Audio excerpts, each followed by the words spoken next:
Hi, this is Brandon Spiller from ThirstGym.com. Today we're talking about an exercise called the weighted vertical jump. This is a great triple extension, power-based exercise almost any athlete can use and benefit from. What you're going to need is some light weights. I personally have two 13-pound kettlebells here. You can go even lighter, you can go definitely even heavier. That's going to be dictated upon your athlete and your client. However, what's nice about this exercise is it slows us down.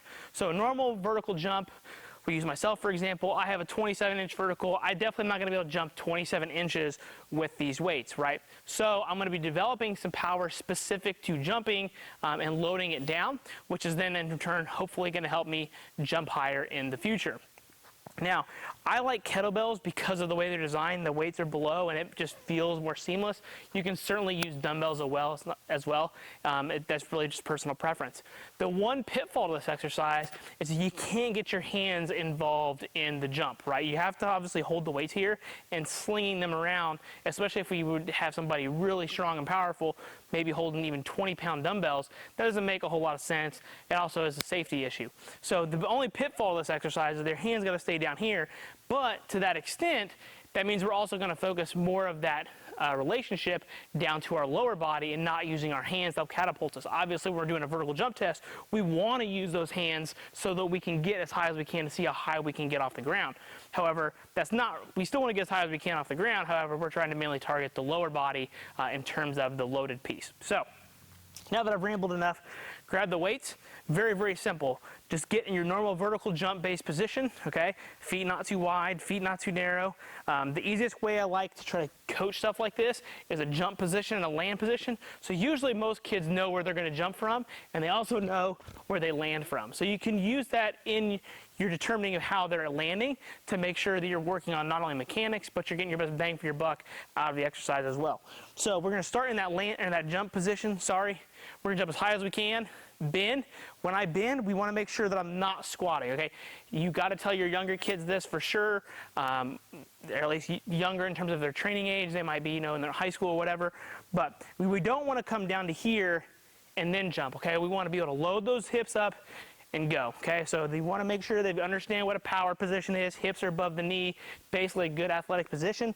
Once they've got that, we're going to go here, down, jump, stop, break, jump, break, okay? So break each rep up because that's going to work on the rate of force development rather than if we take this here and we just kind of go, which isn't a bad thing. However, we're using that stored energy to reshoot us back up, where ideally we want to work on that rate of force development piece while we've got the weight, because the weight's going to force us to be on the ground longer, and we want to train our body to not do that. So you can certainly take the same exercise and make it more recoiled, just dictate that in your programming. But in my experience working with athletes when we're using a weighted option, I'm trying to teach them how to get off the ground faster by improving that rate of force development. Now, when it comes to your programming piece for an exercise like this, honestly, 3 to 6 sets of probably 3 to 6 reps is about the max you want to go in your programming. I really honestly like trying to teach kids these before I get them to Olympic-based movements, merely because we're going to get the same stuff that we really kind of want out of that exercise, which is that triple extension part here, that loaded triple extension. We're going to get that same thing from this exercise, but now we're going to make it more practical where any of our athletes in the room can do it, so long as we've got a good weight for them. So that's the next caveat. And the final piece I'll say is that make sure that you're not overloading the athlete with too much weight. So personally, this is just me. If the athlete does not have, especially boys, if the athlete does not have a 12-inch vertical, don't give them weighted vertical jumps, okay? We can get that level of vertical from learning how to do quality box jumps, quality depth drops, landing mechanics, and overall just building general quality strength from goblet squats, Swiss squats, hinge-based movements. Improving that strength will get that 12-inch vertical.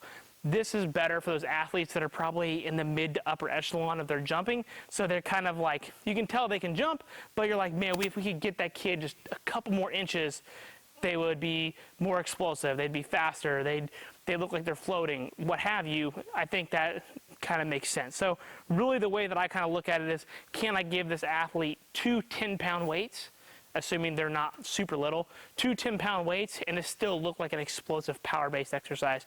Because what happens if it gets too heavy, then it looks kind of like this. And really, we're not getting what we want out of it, okay? So find the appropriate weights, appropriate loads for the appropriate training ages that you're using.